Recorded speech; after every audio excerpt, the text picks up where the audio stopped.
Injil Markus pasal 14 ayat 1-2. Rencana untuk membunuh Yesus. Hari Raya Paskah dan Hari Raya Roti Tidak Beragi akan mulai 2 hari lagi. Imam-imam kepala dan ahli-ahli Taurat mencari jalan untuk menangkap dan membunuh Yesus dengan tipu muslihat. Sebab mereka berkata, jangan pada waktu perayaan, supaya jangan timbul keributan di antara rakyat.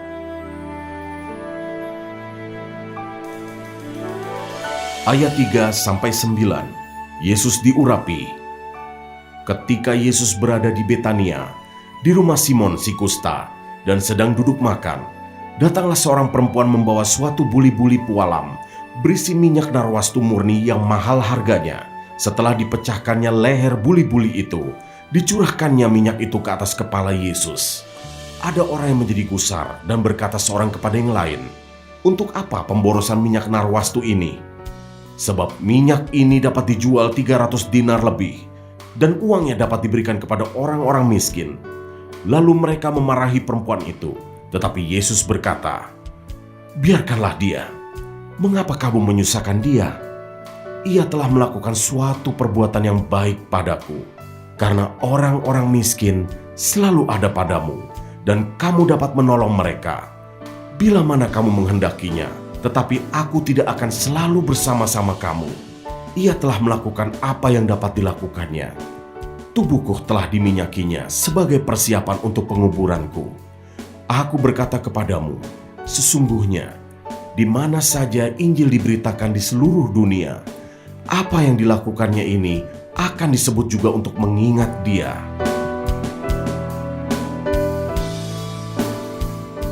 Ayat 10-11, Yudas mengkhianati Yesus. Lalu pergilah Yudas Iskariot, salah seorang dari ke-12 murid itu, kepada imam-imam kepala dengan maksud untuk menyerahkan Yesus kepada mereka. Mereka sangat gembira waktu mendengarnya, dan mereka berjanji akan memberikan uang kepadanya.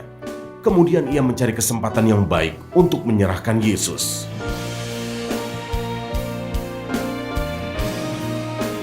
Ayat 12-21, Yesus makan Paskah dengan murid-muridnya.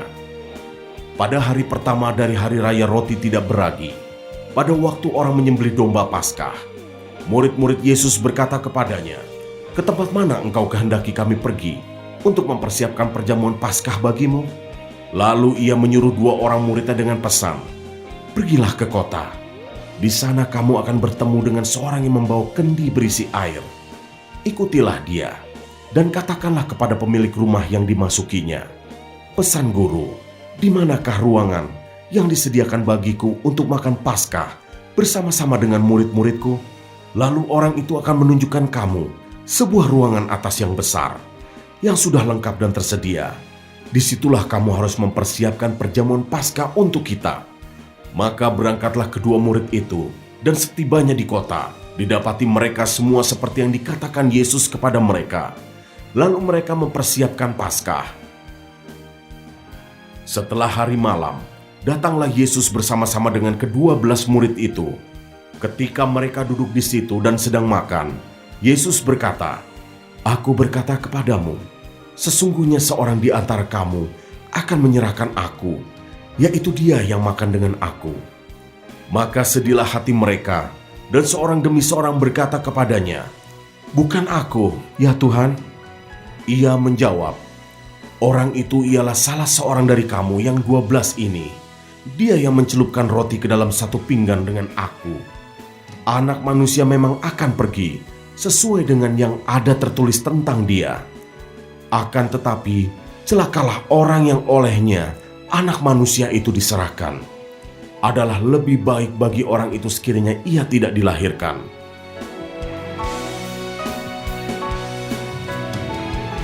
Ayat 22-25, penetapan perjamuan malam. Dan ketika Yesus dan murid-muridnya sedang makan, Yesus mengambil roti, mengucap berkat, memecah-mecahkannya, lalu memberikannya kepada mereka dan berkata, "Ambillah, inilah tubuhku." Sesudah itu ia mengambil cawan, mengucap syukur, lalu memberikannya kepada mereka. Dan mereka semuanya minum dari cawan itu. Dan ia berkata kepada mereka, "Inilah darahku, darah perjanjian yang ditumpahkan bagi banyak orang.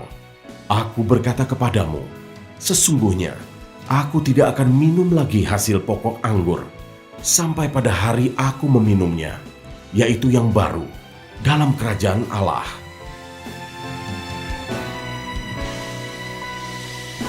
Ayat 26-31. Petrus akan menyangkal Yesus.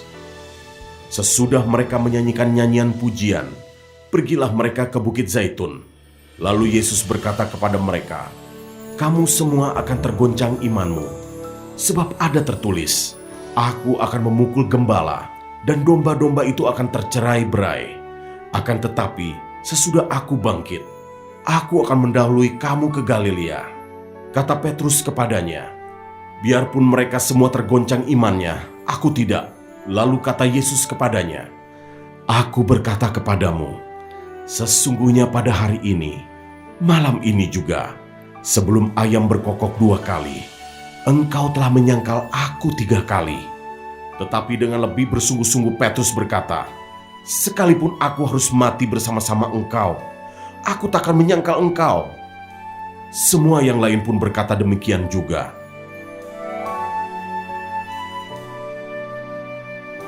Ayat 32-42. Di Taman Getsemani. Lalu sampailah Yesus dan murid-muridnya ke suatu tempat yang bernama Getsemani. Kata Yesus kepada murid-muridnya, "Duduklah di sini, sementara aku berdoa." Dan ia membawa Petrus, Yakobus, dan Yohanes sertanya. Ia sangat takut dan gentar. Lalu katanya kepada mereka, "Hatiku sangat sedih, seperti mau mati rasanya. Tinggallah di sini dan berjaga-jagalah." Ia maju sedikit, merebahkan diri ke tanah dan berdoa supaya sekiranya mungkin saat itu lalu daripadanya. Katanya, "Ya Aba, ya Bapa, tidak ada yang mustahil bagimu.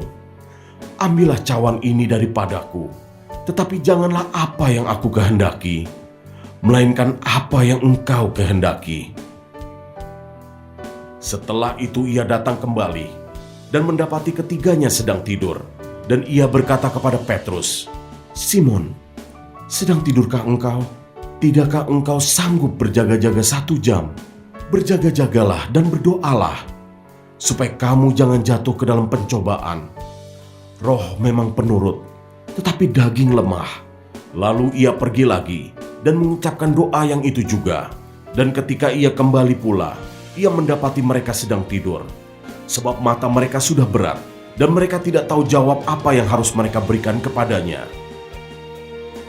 Kemudian ia kembali untuk ketiga kalinya, dan berkata kepada mereka, "Tidurlah sekarang, dan istirahatlah. Cukuplah, saatnya sudah tiba. Lihat, Anak Manusia diserahkan ke tangan orang-orang berdosa. Bangunlah, marilah kita pergi. Dia yang menyerahkan aku sudah dekat."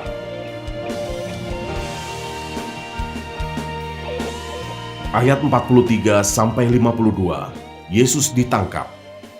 Waktu Yesus masih berbicara, muncullah Yudas, salah seorang dari ke-12 murid itu, dan bersama-sama dia serombongan orang yang membawa pedang dan pentung. Disuruh oleh imam-imam kepala, ahli-ahli Taurat dan tua-tua. Orang yang menyerahkan dia telah memberitahukan tanda ini kepada mereka. "Orang yang akan kucium, itulah dia. Tangkaplah dia dan bawalah dia dengan selamat."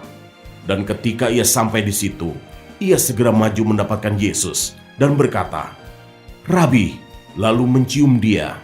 Maka mereka memegang Yesus dan menangkapnya. Salah seorang dari mereka yang ada di situ menghunus pedangnya, lalu menetakannya kepada hamba imam besar, sehingga putus telinganya. Kata Yesus kepada mereka, "Sangkamu aku ini penyamun, maka kamu datang lengkap dengan pedang dan pentung untuk menangkap aku. Padahal tiap-tiap hari aku ada di tengah-tengah kamu, mengajar di bait Allah, dan kamu tidak menangkap aku. Tetapi haruslah digenapi yang tertulis dalam kitab suci." Lalu semua murid itu meninggalkan dia dan melarikan diri. Ada seorang muda yang pada waktu itu hanya memakai sehelai kain lenan untuk menutup badannya, mengikuti dia. Mereka hendak menangkapnya, tetapi ia melepaskan kainnya dan lari dengan telanjang.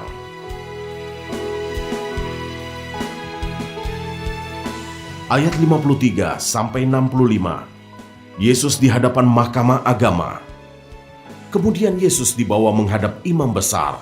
Lalu semua imam kepala, tua-tua dan ahli Taurat berkumpul di situ, dan Petrus mengikuti dia dari jauh sampai ke dalam halaman imam besar. Dan di sana ia duduk di antara pengawal-pengawal sambil berdiam dekat api. Imam-imam kepala, malah seluruh mahkamah agama, mencari kesaksian terhadap Yesus supaya ia dapat dihukum mati, tetapi mereka tidak memperolehnya. Banyak juga orang yang mengucapkan kesaksian palsu terhadap dia, tetapi kesaksian-kesaksian itu tidak sesuai yang satu dengan yang lain. Lalu beberapa orang naik saksi melawan dia dengan tuduhan palsu ini. Kami sudah mendengar orang ini berkata, "Aku akan merubuhkan bait suci buatan tangan manusia ini, dan dalam 3 hari akan kudirikan yang lain, yang bukan buatan tangan manusia." Dalam hal ini pun kesaksian mereka tidak sesuai yang satu dengan yang lain. Maka imam besar bangkit berdiri di tengah-tengah sidang dan bertanya kepada Yesus.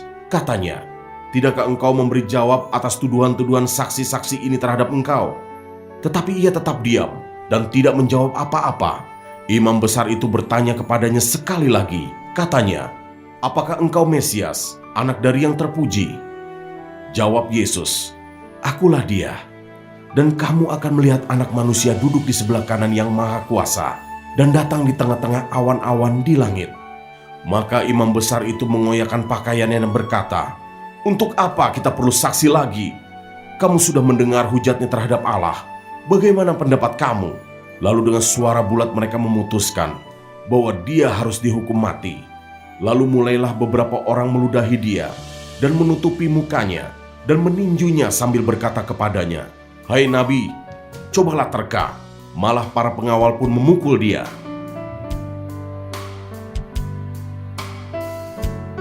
Ayat 66-72. Petrus menyangkal Yesus. Pada waktu itu Petrus masih ada di bawah, di halaman. Lalu datanglah seorang hamba perempuan imam besar.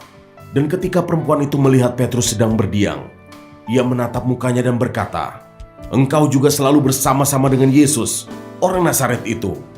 Tetapi ia menyangkalnya dan berkata, "Aku tidak tahu dan tidak mengerti apa yang engkau maksud." Lalu ia pergi ke serambi muka dan berkokoklah ayam. Ketika hamba perempuan itu melihat Petrus lagi, berkatalah ia pula kepada orang-orang yang ada di situ, "Orang ini adalah salah seorang dari mereka." Tetapi Petrus menyangkalnya pula. Tidak lama kemudian orang-orang yang ada di situ berkata juga kepada Petrus, "Engkau ini pasti salah seorang dari mereka, apalagi engkau seorang Galilea." Maka mulailah Petrus mengutuk dan bersumpah, "Aku tidak kenal orang yang kamu sebut-sebut ini." Dan pada saat itu berkokoklah ayam untuk kedua kalinya. Maka teringatlah Petrus bahwa Yesus telah berkata kepadanya, "Sebelum ayam berkokok 2 kali, engkau telah menyangkal aku 3 kali." Lalu menangislah ia terseduh-seduh.